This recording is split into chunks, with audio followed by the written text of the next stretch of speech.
পঞ্চদশ সাধু। নাতি। ককা দেউতা, আজি সন্ন্যাসী এজন আহি আমাৰ ৰাজহুৱা নামঘৰৰ আগৰ বৰগছজোপাৰ তলতে আছেহি। হেনো সন্ন্যাসীজন বৰ ধৰ্মিষ্ঠ। সতৰাম মৌজাদাৰে তেওঁৰ হিতা পাতি দি বৰ ভকতি কৰিছে আৰু হেনো নি নিজৰ ঘৰতে থবগৈ। ককা। বাহিৰৰ সাজপাৰ দেখি কাকো চিনিব নোৱাৰি মোৰ কুটুম, সন্ন্যাসী ফকীৰকতো নোৱাৰিয়েই। সেইদেখি তেনে লোকক বুজি বাজি ঘৰত ঠাই দিয়াহে ভাল। এটা সন্ন্যাসীৰ সাধু আছে কওঁ শুন। এক সন্ন্যাসীৰ কথা। এক দেশত এজন গৃহস্থ মানুহ আছিল। তেওঁ দুজনী ঘৈণীয়েক। এদিন এজন সন্ন্যাসী আহি গৃহস্থৰ ঘৰত ওলালত গৃহস্থই সন্ন্যাসীক আচল সাধু পুৰুষ ভাবি সেৱা শুশ্ৰূষা কৰি যত্ন কৰি ৰাখিলে। সন্ন্যাসীয়েও তেওঁৰ ধৰ্মভাৱ আৰু সাধু আচৰণেৰে গৃহস্থ আৰু দুয়োজনা ঘৰৰ ঘৈণীৰ মনত সোমাল।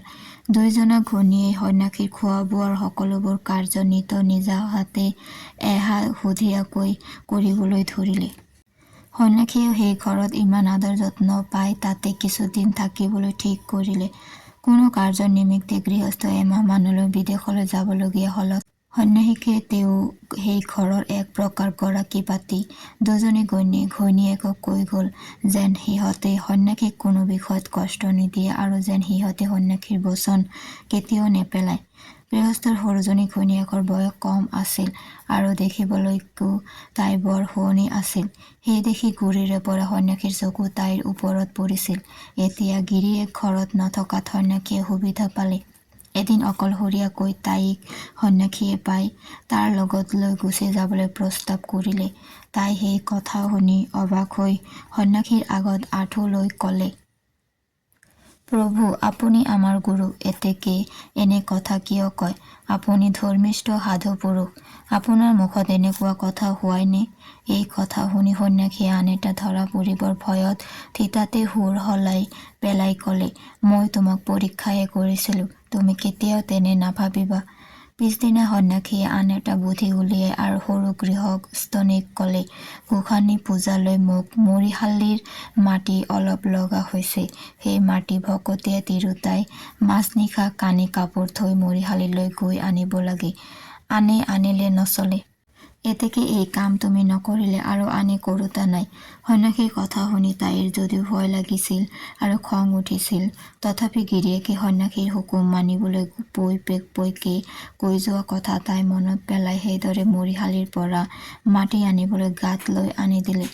দিনেও এইদৰে সন্ন্যাসীৰ কথামতে তাই মৰিশালিৰ মাটি আনি দি আছিল। এনেতে গিৰিয়েক উভতি আহিল। গধূলি গিৰিয়েকৰ সৈতে সন্ন্যাসীয়ে কথা বতৰা পাতোতে সন্ন্যাসীয়ে বিশ্বাসে গিৰিয়েকক ক'লে যে তেওঁৰ সৰুজনী ঘৈণীয়েক প্ৰেতিনী।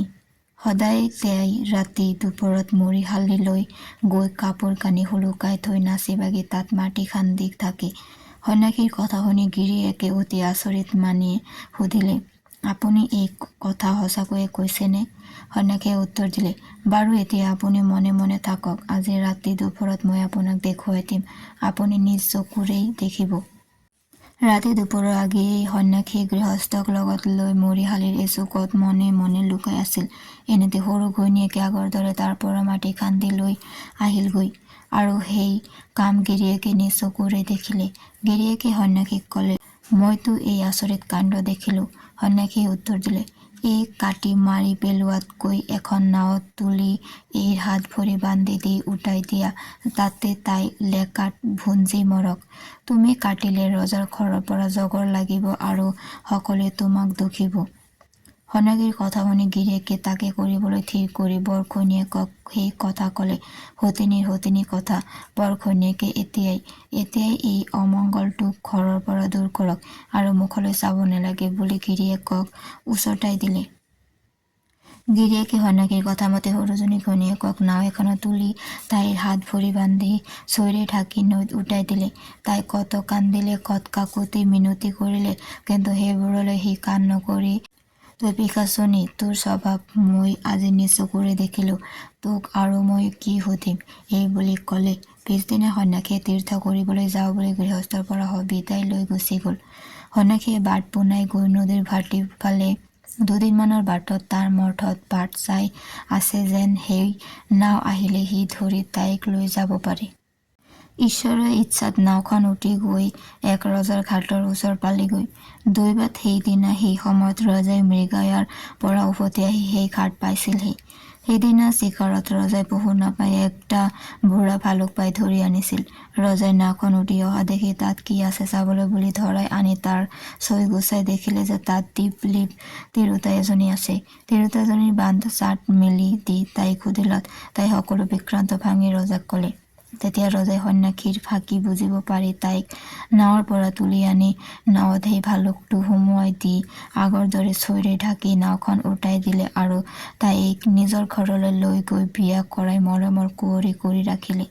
ইফালে নাওখন উটি গৈ সন্যাসীৰ মঠৰ ঘাটৰ ওচৰ পালত সন্যাসী আনন্দত উক্তাবৰ হৈ নাওখন ধৰি আনি হেঁপাহৰ বস্তুটি পালো বুলি চৈ দাঙিলতে তাৰ তলৰ পৰা ভালুকটো ওলাই তাক খাই পেলালে।